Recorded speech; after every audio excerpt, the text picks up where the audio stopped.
Salut les anacalypsiens, bienvenue dans cette nouvelle vidéo d'Anacalypsie.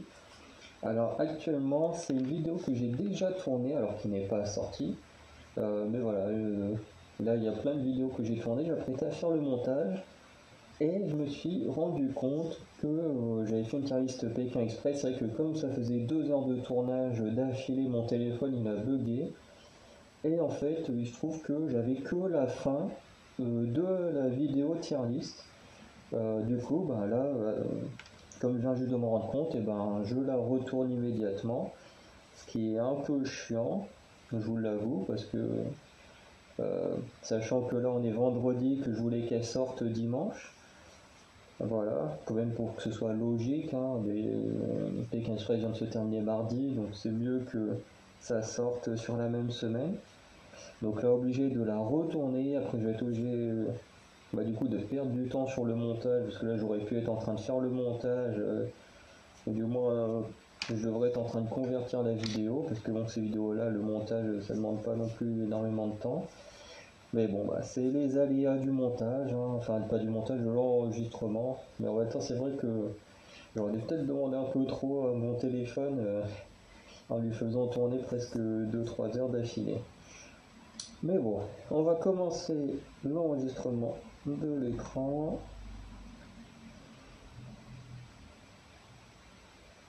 C'est bon, ça commence. Alors, comme vous pouvez voir, il y a 5 catégories. Donc il y a le binôme favori, donc c'est le binôme que j'ai aimé depuis quasiment le début jusqu'à la fin. Parce que pour être honnête, Pékin Express, au tout départ, les au moins 2 ou 3 premiers épisodes, donc je sais qu'il n'y a pas énormément d'épisodes, mais j'avoue que j'ai eu beaucoup de mal au début à me faire aux candidats. J'ai eu du mal à m'attacher à certains d'entre eux. Et au final, il y a quand même un binôme qui, pour moi, est un peu sorti du lot et que j'ai vraiment eu envie de voir gagner, même si, malheureusement, voilà, je vous le dis tout de suite, ce n'est pas les gagnants. Ensuite, il y a les binômes, un ou plusieurs binômes, parce que comme on dit, il y a 5 catégories, mais il n'y a que 8 binômes, donc il y a forcément des catégories. Déjà, binôme favori, binôme que j'aime pas, il n'y aura qu'un seul groupe. Donc ici, voilà, normalement, ça va un petit peu se jouer surtout là où il y aura sûrement 2 binômes chacun. Ça fait 2, 4, 5, 6, 7. Donc là, peut-être un là où il y en aura 3 dans ces 2 catégories-là. Mais bon, binôme que j'adore, donc voilà, binôme qui n'est pas mon favori, mais que j'ai quand même beaucoup apprécié. Ensuite, j'ai mis binôme fort, mais que j'aime moyen. Alors, c'est les binômes qui ont été soit très loin, soit qui étaient très bons dans les épreuves et tout, mais que personnellement je n'ai pas plus kiffé que ça. Donc voilà. Ensuite, binôme moyen, c'est pas le fait que le binôme soit moyen, hein. Voilà, c'est vraiment un binôme que voilà, j'aime pas plus que ça, mais que je déteste pas. Et binôme que j'aime pas, alors c'est vraiment un binôme que j'ai pas du tout aimé. Je préfère prévenir quand même à l'avance quand je dis binôme que je n'ai pas aimé. Enfin, quand je dis que j'aime pas ou que j'aime moyen, machin, je ne parle pas des personnes en elles-mêmes.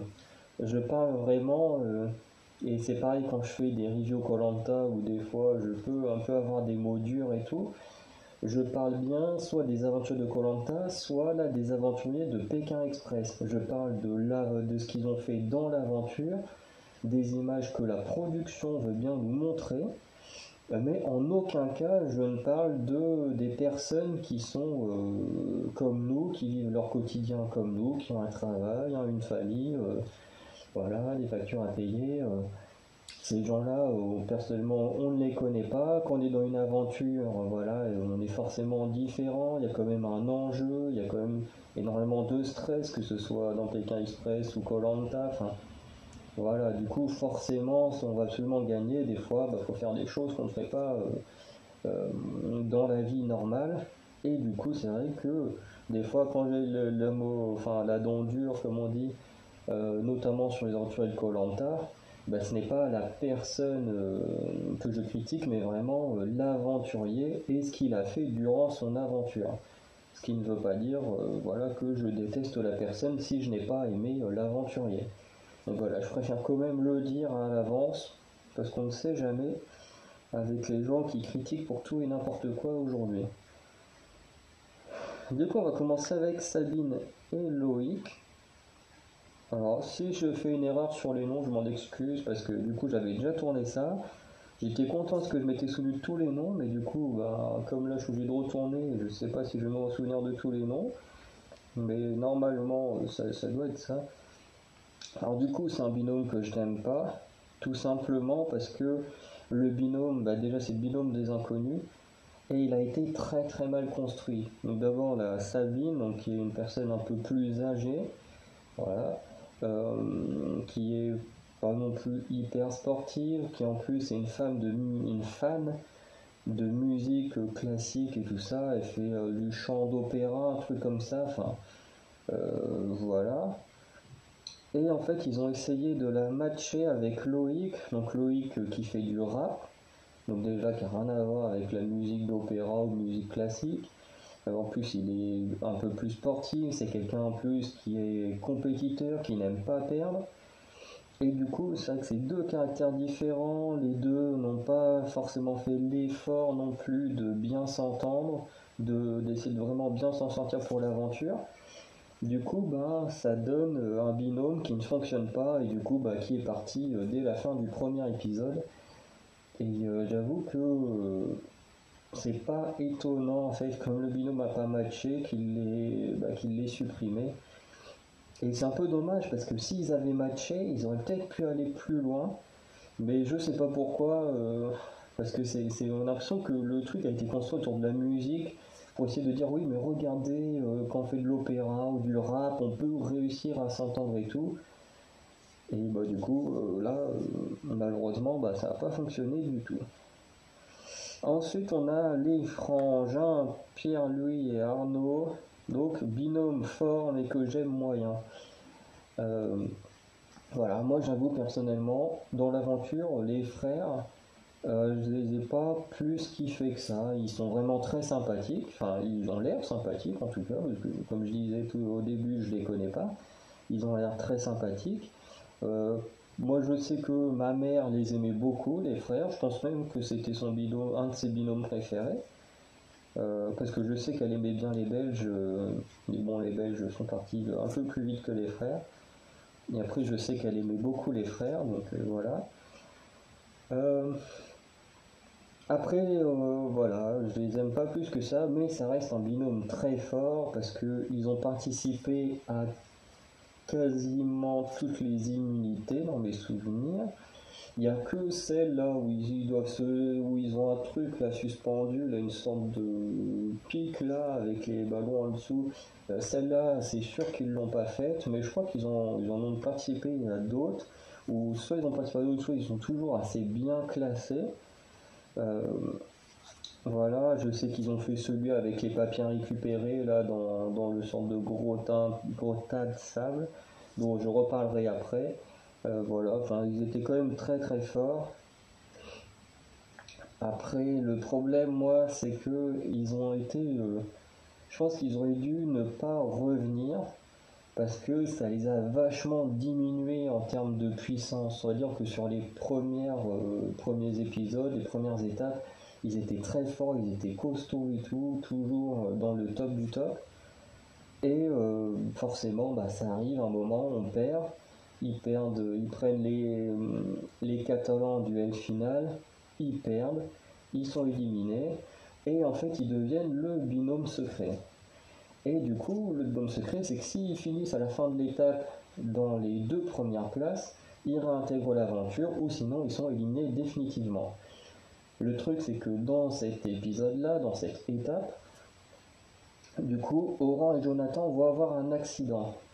Et le problème, c'est que comme ils vont avoir cet accident, du coup les frères vont être réintégrés à leur place. Parce que forcément, bah, il faut le nombre de candidats qui est prévu à la base. Donc du coup, Aurore et Jonathan, comme ils ont été, bon pas non plus gravement blessés, mais ils ont dû quand même aller à l'hôpital, faire des soins et tout ça. Et ce qui fait que faut bien un binôme pour les remplacer. Et du coup, les frères, déjà, ils n'ont pas réussi la mission du binôme secret. Donc normalement, ils auraient dû être à nouveau éliminés. Mais du coup, l'accident fait qu'ils ont pu réintégrer l'aventure. Et ensuite, dans l'épisode d'après, bah, pareil, ils ont galéré, à nouveau duel final contre les Catalans. Et du coup, bah, cette fois, ils perdent définitivement, ils sont éliminés. Et c'est ça que je trouve un peu dommage, c'est que pour moi, ils n'auraient pas dû être le binôme secret parce qu'ils étaient très très forts au début. Et après, on les voit, boum, 3 défaites de suite. Euh, Ça fait un peu mal pour ceux qui adoraient Pierre-Louis et Arnaud. Alors ensuite, on a Kawoutar et Nour. Du coup, la mère et la fille. Donc je mets en binôme moyen. Tout simplement parce que je les ai pas tant vus que ça. Enfin, j'ai pas eu l'impression qu'on les voyait tant que ça. Euh, Notamment, moi, le seul moment que je me souviens honnêtement d'elle, c'est le saut à l'élastique. Et c'est un moment qu'on nous montre uniquement dans Itinéraire bis. Donc moi, je regarde pas du tout Itinéraire bis, où c'est très rare. Euh, Parce que du coup, en plus, tu as eu Fabrice et Bria qui est un binôme que j'ai pas du tout aimé personnellement. Je sais qu'il y en a qui l'adorent, moi j'ai pas du tout aimé ce binôme. Mais il y a un moment, j'étais à fond en train de faire des trucs sur mon PC, du coup j'avais laissé la télé et du coup on avait Itinéraire bis. Et du coup là ils montraient des images des candidats justement qu'on ne voyait pas dans l'épisode principal en train de faire le saut à l'élastique. Et du coup c'est les seuls souvenirs que j'ai de Kautar et Noir. Du coup, je les ai pas détestés, parce que bon, ils ont pas fait de choses un peu comme le binôme là, Sabine et Loïc, qui passaient leur temps à s'engueuler, à ne pas faire d'efforts et tout. Bah là, la mère et la fille s'entendaient quand même très bien, mais bon, on les a pas énormément vus à l'écran, à part forcément quand ils ont perdu. Du coup, non éliminatoire, donc ils avaient un plat d'huile du coup, vu qu'ils étaient en Grèce, du coup, à garder. Puis ici, il y avait une sorte de scotch couleur là autour du vase, enfin du plat là. Et en gros, s'ils descendaient en dessous, hop, ils devaient trouver un moyen de le re-remplir d'huile et tout. Enfin voilà, ce qui forcément ils ont perdu parce que j'ai pas beaucoup de souvenirs de candidats, donc redites-le moi parce que c'est vrai que je suis plus assidu sur koh que Pékin Express, même si j'ai quand même vu beaucoup de saisons de Pékin Express. Mais j'ai dû quasiment toutes les voir, mais bon, ça fait un petit moment parce que j'avais trouvé un site où il y avait toutes les saisons et maintenant le site ne fonctionne plus, ce qui fait que il y a quelques saisons du coup que j'ai pas eu le temps de voir ou de revoir. Et du coup, c'est vrai que sur les candidats comme ça qui ont leur opinatoire et qui ont un désavantage, c'est vrai que j'ai pas eu le souvenir qu'il y en ait énormément qui aient réussi à rester dans le jeu après ce coup-là. Ensuite, les Catalans, donc est mon binôme favori. Voilà, moi je les aime beaucoup, ils font beaucoup rire. Tout le temps se disputer et tout, moi je trouve ça super drôle. Excusez-moi. Vraiment, moi, je les adore, ils sont tout le temps en train de s'engueuler, ça me fait beaucoup rire. En plus, ils sont très touchants parce que c'est ce que j'aime contrairement à koh, c'est qu'à koh, les gens quand ils s'énervent, déjà, bon, même dans PK Express, en général, quand ils s'énervent, c'est pour des trucs un petit peu cons et tout, mais dans koh, on a tout de suite les gens ont une mauvaise image des candidats. Par exemple, Clémentine, tout le monde a juste retenu ses coups de gueule et la déteste pour ses coups de gueule. Alors qu'à côté, Clémentine, c'est quand même une personne qui se donnait sur le camp, qui travaille sur le camp. C'est quand même quelqu'un qui était très forte sur les épreuves, même si elle gagnait pas tout le temps, elle était toujours très très bien placée quand elle perdait. Donc quand même très très forte. En plus, elle a fini deuxième à son premier koh. Voilà, c'est-à-dire que, c'est même pas ça veut dire, c'est quand même une très bonne stratège. Voilà, et au final, de Clémentine, on ne retient que ses coups de gueule, et du coup, elle s'est fait insulter, menace de mort et tout. Enfin, de toute façon, Clémentine, c'est sûrement l'aventurière qui a pris le plus cher de tous ceux là, parce que depuis 2017, donc la saison de Clémentine, c'est de pire en pire, c'est des insultes, des machins à droite à gauche, c'est insupportable. Mais Clémentine, je pense que c'est quand même celle qui a pris le plus cher dans la tronche. Et pourtant, c'est une excellente aventurière et je suis en tout cas très content de la revoir dans le prochain All-Star. Et c'est le problème du coup de koh, c'est qu'on ne retient que les mauvais côtés des aventuriers, parce que koh, c'est ça, c'est faut ruser, faut trahir, faut tout faire pour être le dernier survivant. Alors que Pékin Express en soi, le but c'est un peu l'inverse, c'est voilà, faut aller le plus loin possible, être le premier à gagner, comme ça on est immunisé, on n'a pas de choix à faire. Et c'est vrai que c'est ceux qui sont moins bons qui choisissent qui prennent en duel final. Donc là il y a quand même une petite stratégie dans le choix du binôme, même si en général c'est beaucoup par affinité ou par conflit que les choix sont faits. Voilà. Et voilà quoi. Et du coup, c'est vrai que dans Pékin Express, du coup, quand il y a des coups de gueule, c'est moins mal perçu. Et notamment grâce aux nuits chez les habitants. Par exemple, que ce soit là ou avec Julie et Denis, que je surkiffais l'année dernière. Je crois que c'était l'année dernière le All-Star. Ou peut-être l'année d'avant, bon, je sais plus. Mais voilà, je les surkiffais ces deux-là. Et c'est vrai que pareil, ils étaient tout le temps en train de s'engueuler. Le moment de la barque, sûrement le moment le plus drôle, où quand Denis il pète les plombs et il perd la rame et tout, où il allait la rechercher en allant nager et tout, et puis même lui il se rend compte au bout d'un moment que c'est complètement idiot ce qu'il fait. Et, et du coup, quand eux ils s'engueulent et qu'après qu'on les voit après en interview, même eux ils en rigolent déjà, ils ont eu l'autodérision, ils disent ouais putain mais là quand on s'engueulait, putain mais qu'est-ce qu'on était con, on était stupide et tout. Et en plus après quand on les voit chez les familles, il y a toujours un côté très touchant parce qu'on voit un autre aspect beaucoup plus calme, beaucoup plus gentil, voilà, eux leur famille leur manque, ça est dans des familles, dans des familles qu'ils connaissent pas, mais du coup ça leur rappelle leur famille, donc ils sont beaucoup plus doux, beaucoup plus cool. Et ça aide à avoir une meilleure image de ces aventuriers à caractère explosif dans Pékin Express, parce que vous pouvez être sûr que vous mettez un gars comme Denis, des mecs comme les bûcherons, ou là les Catalans, vous les mettez dans koh, surtout Florent qui était un très très bon stratège dans Pékin Express, vous le mettez à koh, vous êtes sûr qu'il serait détesté à mort, qu'il serait insulté et tout sur les réseaux sociaux. C'est sûr à 300%.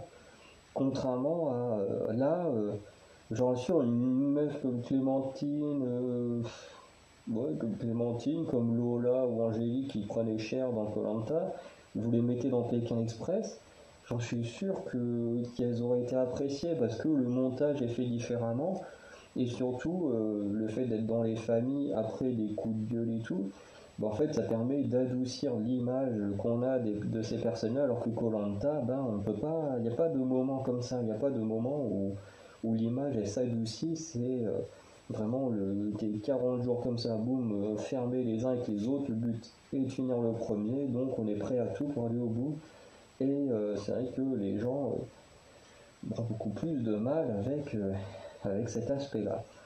Mais voilà, ça me tenait quand même à cœur, même si on s'est pas mal parti hors sujet, mais de parler de ça parce que j'avais vite remarqué que à Pékin Express, les caractères très forts, très gueulards étaient assez appréciés, plutôt bien appréciés, alors que quand on a exactement les mêmes caractères à koh, c'est des gens que le public va aller insulter sur les réseaux sociaux, voire même menacer de mort, comme dans le cas de Clémentine ou de Laurent des Quatre Terres. Et voilà, du coup, je tenais quand même à faire ce petit parallèle et à le préciser, parce que moi, avoir des candidats comme ça que j'aime bien, se faire insulter et tout, ça a vite tendance à m'énerver. Ensuite,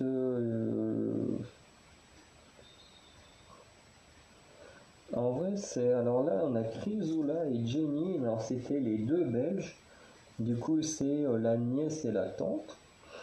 Mais en vrai, je sais pas si j'ai envie de les mettre dans binôme moyen ou binôme.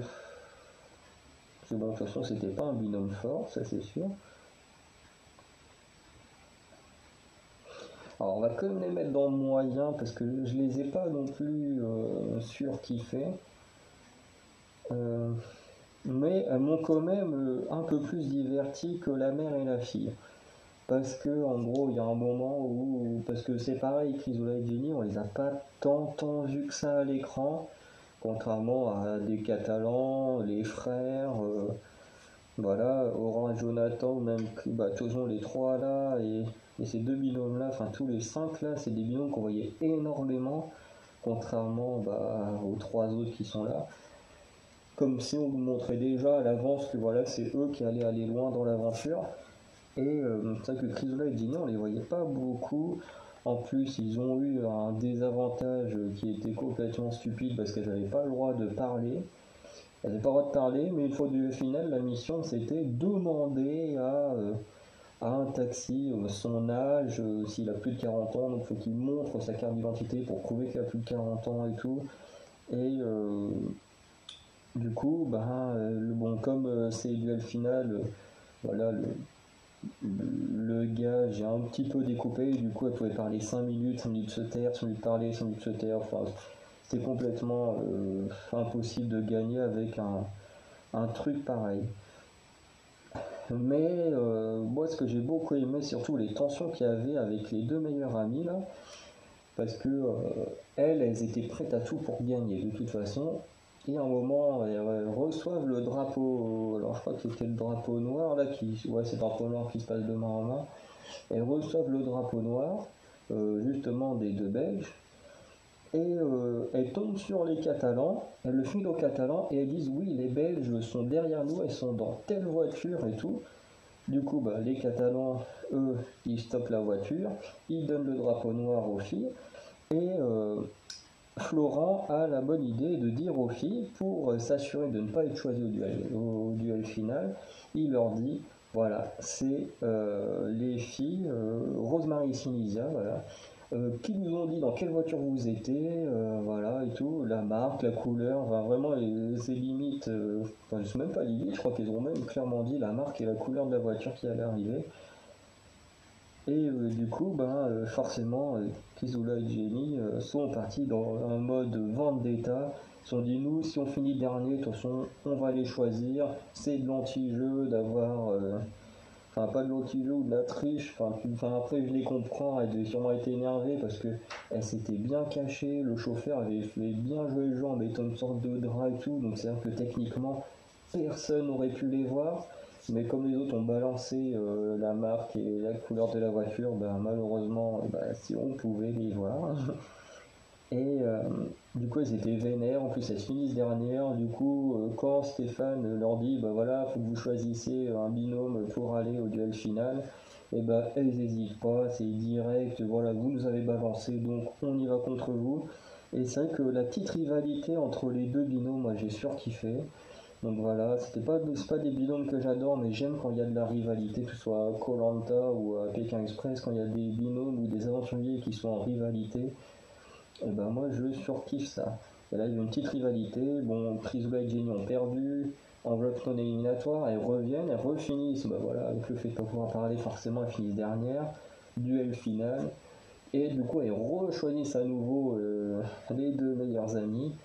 Et du coup, c'était vraiment rivalité jusqu'au bout. Bon, du coup, Rosemary et Sinisia réussissent à gagner une deuxième fois le duel final et les Belges sont éliminés. Du coup, voilà, elles m'ont quand même plus diverti que Kaotar et Nour, mais c'est pas non plus, voilà, de extraordinaire parce qu'elles ont dû durer que 3-4 épisodes. Enfin, ouais, parce qu'elles ont été éliminées en deuxième, je crois.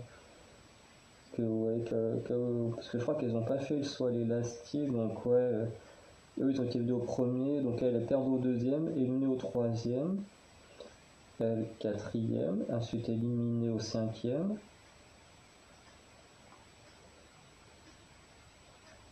Ouais, ça fait à peu près ça. Ensuite, eux ils perdent une fois au sixième épisode, ils reviennent en tant que binôme caché, ensuite c'est eux qui disparaissent.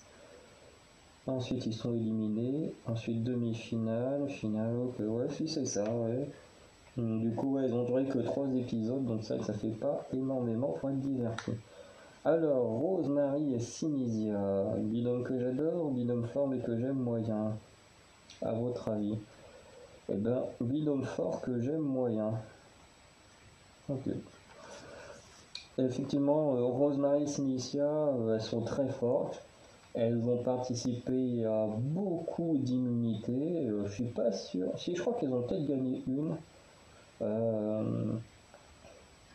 si, enfin, je sais plus qui c'est qui a gagné celui de la tour là. Il fallait répondre à des questions et quand tu répondais à des questions, enfin, tu répondais bon, tu pouvais mettre un truc. Je sais plus qui c'est qui l'a gagné celle-là. Parce que le truc d'équilibre, je suis pas sûr que ce soit elle. Euh, Enfin, elles ont fait quand même pas mal d'immunités. Elles les ont pas toutes faites, mais elles en ont fait quand même pas mal. Souvent placées dans les meilleures places. Bon, comme je disais, je choisis quand même deux fois au duel final, mais voilà, parce qu'à chaque fois, elles finissent deuxième ou troisième. Donc voilà, il faut finir premier pour être immunisé, sinon c'est foutu. Du coup, elles s'en sont très bien sorties. Après, c'est plus les méthodes que j'aimais pas trop. Euh, Après, comme je dis, je me base uniquement sur ce qu'on a vu à l'écran. Je me base pas sur ce qui a pu être dit après, parce que je sais qu'elles ont contesté certains trucs où elles n'étaient pas contentes. Mais après, bah, les choses que vous avez faites ou que vous avez dit, bah, elles sont filmées. Et après, bah, voilà, c'est comme ça. La production, elle a fait son choix de mettre telle ou telle image. Et voilà, après, si on commence à dire oui, mais moi, hors caméra, ou ce qui n'a pas été mis, j'ai fait ça, bah, on veut bien vous croire, mais on n'en a pas forcément la preuve vu qu'on n'a pas les images. Mais il y a justement ce truc avec le grec qui avait accepté de faire des centaines de kilomètres pour elle, et au final, elles sont obligées de le laisser tomber alors qu'elles avaient promis d'aller boire un verre ou un truc comme ça avec pour le remercier. Et du coup, c'est vrai qu'au montage, on les voit descendre, partir, bon, elles le remercient quand même, mais elles partent sans faire ce qu'elles avaient dit. Après, elles, apparemment, elles ont dit qu'elles l'avaient quand même fait, mais du coup, sûrement un peu plus tôt, qui n'ont pas été montrés. Du coup, après, est-ce que c'est vrai, est-ce que c'est pas vrai? Enfin, nous, personnellement, on peut pas le dire, on peut que essayer de croire ce qu'elles disent, mais voilà.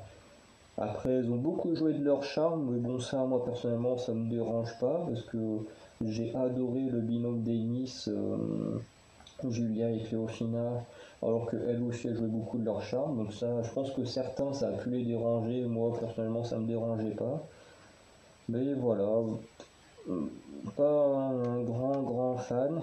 Surtout que je sais pas si je suis le seul, mais je trouve que physiquement, elles ressemblent beaucoup aux deux sœurs qui ont gagné il n'y a pas longtemps.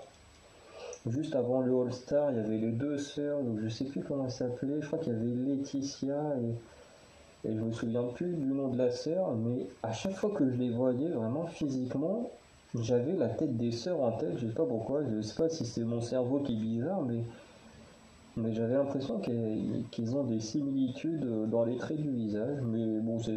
Bon, après aussi, c'est vrai que j'aimais pas non plus les. Enfin, j'aimais pas les sœurs, donc c'est vrai que avoir dans ma tête une image, un binôme que j'aime pas quand je les vois, c'est vrai que ça aide pas. Mais après, elles sont très fortes, elles ont mérité d'être en finale parce qu'elles ont fini deuxième. Pour moi, elles ont mérité cette place-là, même si voilà, c'est pas non plus le binôme que j'adore. Christophe et Claire, mais elles ont le binôme que j'adore. Alors Christophe et Claire, les grands gagnants de cette saison 14. Donc félicitations à vous, même si je pense que je vous ne passerai pas sur cette vidéo. Mais je vous félicite quand même. Vous m'avez surpris, surtout que je crois que c'est. Non, c'est peut-être pas la première fois. Mais du moins, tous des derniers koh que je regarde, enfin que j'ai des souvenirs, donc ça doit remonter à l'époque alors je sais pas de quel qui a été gagné avant, non, avant celui des sœurs, il y a eu Didier et sa patronne là. Je suis un peu perdu dans l'ordre. Je pourrais quasiment dire tous les gagnants de koh dans l'ordre, mais vous donner des noms d'aventuriers. Mais c'est vrai que New Pékin Express sur les ordres, je crois que ça fait Didier et sa patronne. Ensuite, il y a eu les sœurs, le All-Star et du coup la saison là. Ouais, ça doit être un truc comme ça, parce que les bûcherons, ils étaient dans la saison des. où les deux sœurs ont gagné. Et ensuite, ils ont fait le All-Star juste après, donc ouais, c'est ça. En fait, c'est juste que ça, entre le All-Star et la saison là, il y a eu tellement de temps que je me dis, enfin de temps sans rien, que je me dis, est-ce qu'il y a eu une saison entre deux dont j'ai pas beaucoup de mémoire, enfin pas beaucoup de souvenirs, ou est-ce que c'était juste très long avant qu'on ait cette saison là, enfin je sais pas. Bon, Christophe et Claire, oui, du coup, oui, je voulais dire oui, est-ce que je pense que ça doit être un des rares binômes, ou peut-être le seul binôme avec une personne entre guillemets assez âgée qui remporte Pékin Express. Parce qu'on a bien vu que physiquement sur la course, Christophe est pas extraordinaire. Bon, après, comme un certain âge, donc c'est assez normal qu'il soit pas non plus du niveau de sa fille. J'ai pas trop fait attention à l'âge qu'elle avait, mais voilà, elle est beaucoup plus jeune, donc forcément elle est pas plus forcément plus sportive. Elle est sportive, mais elle est forcément plus dans une forme physique meilleure, voilà. Euh, Après, il s'est quand même bien battu sur certaines épreuves, notamment ces fameuses épreuves là où ils ont le bras tendu avec le pic et voilà, faut pas le laisser tomber. Surtout en plus, il commence avec les deux bras comme ça. En plus, il finit deuxième parce qu'il a tenu au final, où d'un moment il lâche face à Jonathan. Donc voilà, une très très belle performance. Voilà, après bon, Claire, il n'y a pas grand chose à dire, elle a été vraiment très très forte, géniale tout le long. Et Christophe, ce que je retiens, donc comme j'ai dit, j'allais revenir sur l'épreuve du sable là avec les mots dedans, en fait les questions qui sont cachées dedans. Et vraiment, je crois que Christophe a fait ce moment qui m'a fait le plus rire de toute l'aventure. C'est le moment où ils ont des questions. Alors du coup, Claire qui devait faire le truc d'équilibre, donc en gros, il commençait au sol. Et s'il répondait à une bonne question, il montait sur un poteau, donc avec une bonne taille. Et plus il répondait à des questions, plus ils avançaient, c'était sur des poteaux de plus en plus petite taille. Et ensuite, il devait rester 5 ou 10 secondes sur le dernier après avoir répondu à une bonne question. Et voilà, il gagnait comme ça. Et du coup, Claire était dans cette position-là. Du coup, elle avait répondu à une centaine de questions dans un questionnaire. Et du coup, Christophe, lui, devait aller chercher les questions enfouies dans du sable. Et ensuite, voilà, il donne le papier à Stéphane. Stéphane répond à la question, enfin pose la question. Lui, il a déjà toutes les réponses. Euh, il pose les questions et il doit répondre. Et à un moment, Stéphane demande à Christophe quel est le deuxième prénom de Claire. Et là, gros bug, il est incapable de donner le second prénom de sa fille. Alors, sur le coup, nous, ça nous fait marrer, ça a fait parler un peu partout sur les réseaux sociaux. Bon, pas de façon méchante, et ça, c'est très bien. Plus de manière à rigoler et tout, parce que c'est vrai que c'est assez drôle et assez cocasse qu'un père ne se souvienne pas du nom qu'il a donné à sa fille. Mais déjà, il faut compter qu'il y a le stress, parce que tu te dis, bah merde, si je réponds mal, ça va pas le faire. Si je réponds bien, bon, bah ça va. Mais déjà, il y a du stress parce que si les autres sont très bons et tout, ben voilà, c'est pas top top. Et il y a aussi le fait qu'il disait, je crois qu'il a plusieurs filles. Et c'est vrai qu'avec le stress, il a dû se mélanger tous les noms de ses filles et tout. Et du coup, il a sorti un nom, je sais plus lequel, mais du coup, c'était pas le bon. Et c'est vrai que ça m'a beaucoup fait rire. Ça a fait rire beaucoup de gens. Et en plus, après, même lui, il en rigole avec sa fille quand ils font les petites interviews et tout. Enfin, c'était assez touchant et marrant comme moment. Franchement, moi j'ai beaucoup aimé. Enfin, le binôme, c'était pas celui que je voulais voir gagner forcément, mais voilà, j'avais envie qu'ils aillent loin. Ils m'ont pas mal diverti. En plus, toujours très optimiste. Même quand ils sont en galère et tout, toujours optimiste. Vraiment, un très très bon binôme. Tout le contraire des Catalans qui eux étaient tout le temps très négatifs et pourtant qui ont été très loin, qui ont fini troisième. Mais vraiment, j'ai adoré. Donc il nous reste Aurore et Jonathan que je mette en binôme moyen, mais que j'aime moyen. Alors Aurore et Jonathan, déjà, partir sur un accident comme ça, c'est très malheureux. Heureusement, ils s'en sont bien remis et tout. On le voit dans l'épisode de l'accident où ils font une interview, un peu comme il y a au long de l'aventure, mais là où ils sont chez eux beaucoup plus tard, où ils racontent un peu ce qui s'était passé. Et voilà, on voit qu'ils vont mieux, qu'il n'y a pas vraiment de séquelles et tout, et du coup on est très content pour eux que ce soit comme ça, surtout pour Aurore qui était du côté où la voiture euh, d'en face a tapé. Euh, voilà. Et, euh, et du coup, oui, c'est un peu triste de partir comme ça, surtout je crois que c'est la première fois de toute l'histoire de Pékin Express qu'une équipe doit déclarer forfait de cette manière-là, donc ce qui est très très dommage. Et du coup, si j'ai mis que c'est un binôme fort, tout simplement parce que ils ont participé, pareil, à beaucoup d'épreuves d'immunité. Donc, j'arrête pas de répéter ça, mais en gros, pour gagner une épreuve d'immunité, pour ceux qui ne connaissent pas Pékin Express, pour gagner une épreuve d'immunité, en gros, vous avez en gros une étape. Ça va être plus simple d'expliquer comment déroule une étape. Vous partez d'un endroit, vous devez avoir. Alors, des fois, il y a une petite mission, des fois, il n'y en a pas forcément, mais souvent, il y en a une. Vous avez une petite mission et après vous devez partir du coup du point de départ à un point B. Des fois vous avez une petite mission entre deux.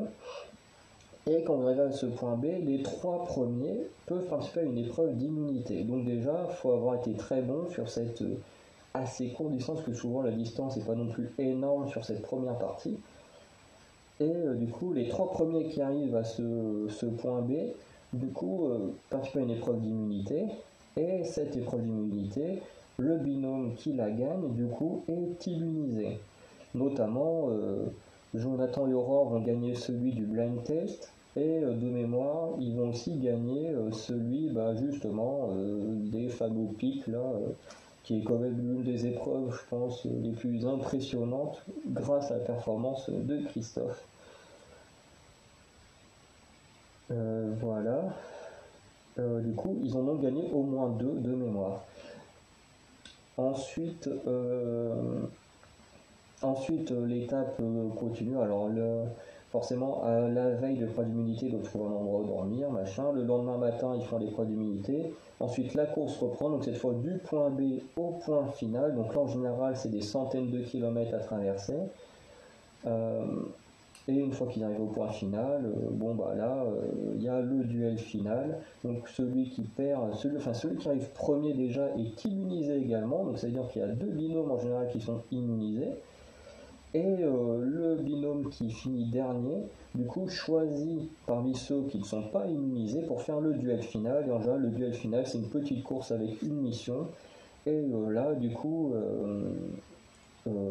forcément, celui qui perd est totalement éliminé, sauf si, parce qu'on lui donne une enveloppe, l'enveloppe, si elle est éliminatoire, elle est totalement éliminée. Si elle n'est pas éliminatoire, comme j'ai déjà dit, par exemple, Chrysoula et Jenny en ont tiré une, Kautar et nous aussi, c'est que si tu tires cette enveloppe, du coup, tu reviens après, mais avec un handicap. Donc voilà. Voilà un peu comment se déroule un épisode de Pékin Express pour ceux qui ne seraient pas forcément familiers à Pékin Express et qui regarderaient cette vidéo. Pour les autres, je pense que vous savez très bien comment ça se passe. Mais du coup, voilà, ils ont gagné 2 immunités. Et en fait, des fois, avec les immunités, il y avait des sortes de confort. Il y a un moment, il y avait un safari, enfin des trucs comme ça à faire. Mais le problème, c'est pendant ce temps-là, ces aventurières, on les voyait pas. Ce qui fait que Aura et Jonathan, à des moments, on les voyait pas trop. Et ensuite, ils ont été très loin. L'accident, malheureusement, a gâché leur course vers la victoire, parce que je pense qu'ils auraient pu aller jusqu'en finale s'ils étaient restés, parce qu'ils étaient très très forts. Et après, ce qui fait que je les aimais moyens, c'est qu'après, moi, j'étais pas forcément très touché par ce qui se passait autour de. Ce que je veux dire, c'est que ce qui leur arrive, bon, je parle pas de l'accident, mais à un moment, comme ils disent que Aurore, elle peut pas avoir d'enfant, enfin pour l'instant, ils peuvent pas avoir d'enfant et tout, au moment, ils sont dans une famille. Jonathan, il prend un enfant et tout, du coup, elle est super touchée parce que, pour l'instant, ils expliquent qu'elle, elle peut pas avoir d'enfant, donc voilà, forcément, comme ils ont pas les mêmes langues et tout, forcément, ils expliquent un peu de manière assez globale, mais voilà. il raconte ça, et c'est vrai que j'ai trouvé ça assez triste pour elle, enfin pour eux, parce que bon, si elle ne peut pas avoir d'enfant, c'est le couple qui en est pénalisé, mais du coup, le fait, moi personnellement, de ne pas avoir de copine, de ne pas forcément vouloir être père maintenant, parce que même si j'avais une copine, j'aurais pas envie d'être père alors que je suis encore dans mes études, mais bah, j'avoue que voilà, c'était assez touchant parce que la situation est triste, mais en même temps, c'est pas le genre de truc qui me fait dire, bah, ouais, je les soutiens, je veux qu'ils aillent loin parce qu'il y a ce problème-là. Parce que c'est des problèmes qui peuvent jouer en gros sur les aventures, notamment au niveau de koh. On a quand même Laurent qui a gagné un koh All-Star parce que je crois que c'est sa mère ou quelqu'un comme ça qui était décédé juste avant. Et le fait de le raconter aux autres aventuriers, bah, ça faisait un peu qu'il était immunisé sans gagner de totem, quoi. Les gens ils osaient pas voter contre lui parce qu'il était dans une sale période et tout. On a eu le même cas avec Wendy qui n'arrêtait pas de rabâcher la mort de son père. Alors c'est très triste, hein. Moi je connais ça, de perdre un père. Je sais que c'est très triste, mais bah, du coup ça fausse un peu le jeu, parce que pareil pour Wendy, elle était très protégée du fait qu'elle racontait tout le temps que son père était un grand fan de l'émission, qu'elle voulait gagner pour son père et tout, qui était décédé. Et c'est vrai que ça faisait que les gens n'osaient pas forcément trop voter contre elle, et du coup ça a gâché un peu l'aventure. Et du coup, bah voilà, ce genre de choses, c'est vrai que c'est très triste. Comme là, je sais que Thomas, là, dans koh, pareil, il y a un truc, je me souviens plus trop de ce qui se passait, parce c'était assez triste aussi pour lui, mais le problème, c'est que ça peut fausser le jeu quand on en parle, et du coup, ça peut être assez dérangeant. Donc voilà un peu ma tier list, qui est plutôt, bah, enfin, je vais dire qui est plutôt pas mal pour moi. Oui, elle est plutôt pas mal. Vous, dans les commentaires, n'hésitez pas à me dire si vous aimez Pékin Express, comment vous aurez classé les binômes. Vraiment, ça m'intéresse un peu de voir ce que vous en pensez de ces aventuriers de cette saison de Pékin Express. Qu'est-ce que je voulais dire? Je voulais dire une chose, oui, que au niveau de l'aventure, alors cette saison, j'ai pas été super investi. Comme je disais au début, j'ai eu du mal avec les aventuriers à avoir un binôme préféré. Et un autre problème qu'il y a, je trouve, avec cette saison, mais là, c'est pas de la faute de la production ni des aventuriers. En gros, c'est la pause Covid. Donc, en fait, ils étaient en Afrique, ils ont fait les 3 étapes. Et en fait, une fois les 3 étapes terminées, ils devaient partir. Non, je ne sais plus. Ils étaient en Ouganda et ils devaient partir. Ils devaient aller dans un pays frontalier de base, sauf que là, au moment de devoir partir, ils apprennent l'annonce de Macron qui dit oui, bah, alors ça c'était au mois de mars l'année dernière, où il nous dit que voilà, il y a le Covid, du coup, on passe tous en confinement, enfin toute la France passe en confinement, machin. Enfin, c'est pas besoin de trop expliquer, on a tous suffisamment souffert de cette situation pour enfoncer le couteau dans la plaie, surtout qu'on est encore en plein dedans. Mais bon.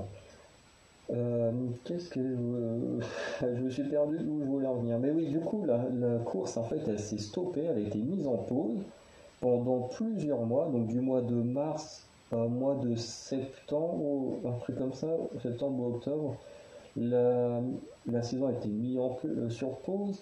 Du coup, ce qui fait que sur toute cette partie-là, les candidats, eux, ils ont continué ben, un peu comme après, comme si la saison était terminée. Les candidats, eux, ils étaient en contact entre eux, vu que ils avaient quand même vécu déjà 3 étapes, donc ils se connaissaient. Ils n'allaient pas tous s'ignorer en attendant de revenir dans le jeu.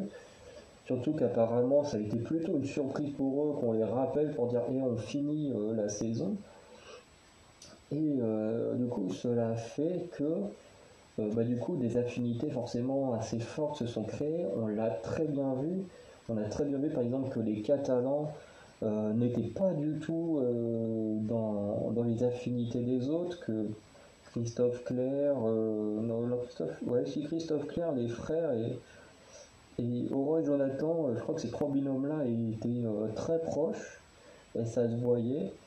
Et enfin, ça s'est pas mal vu.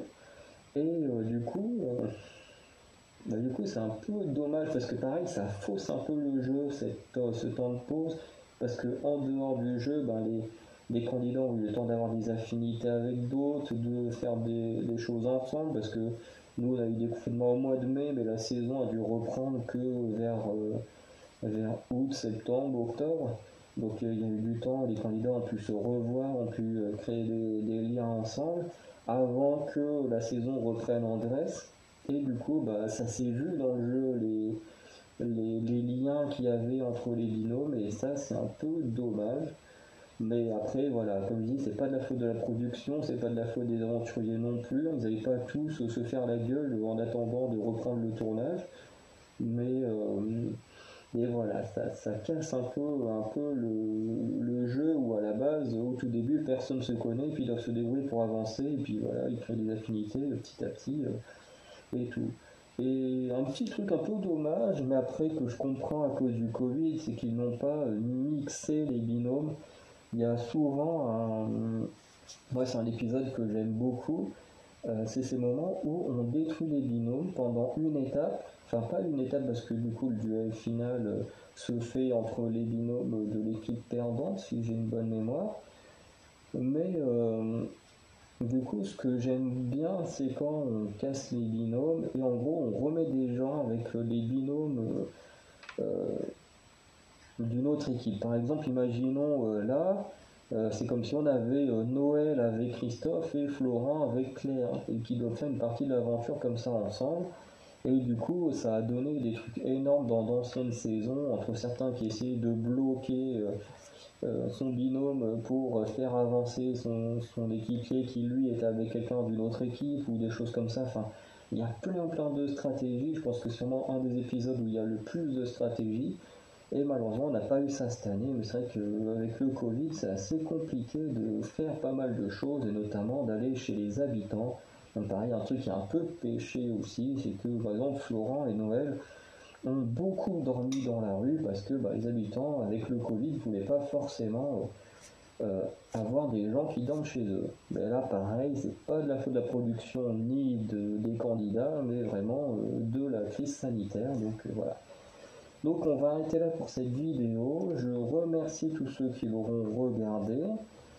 Comme je disais, n'hésitez pas à me dire vous dans les commentaires ce que vous en avez pensé de cette saison de Pékin Express, de me dire comment est-ce que vous aurez construit votre propre tier list.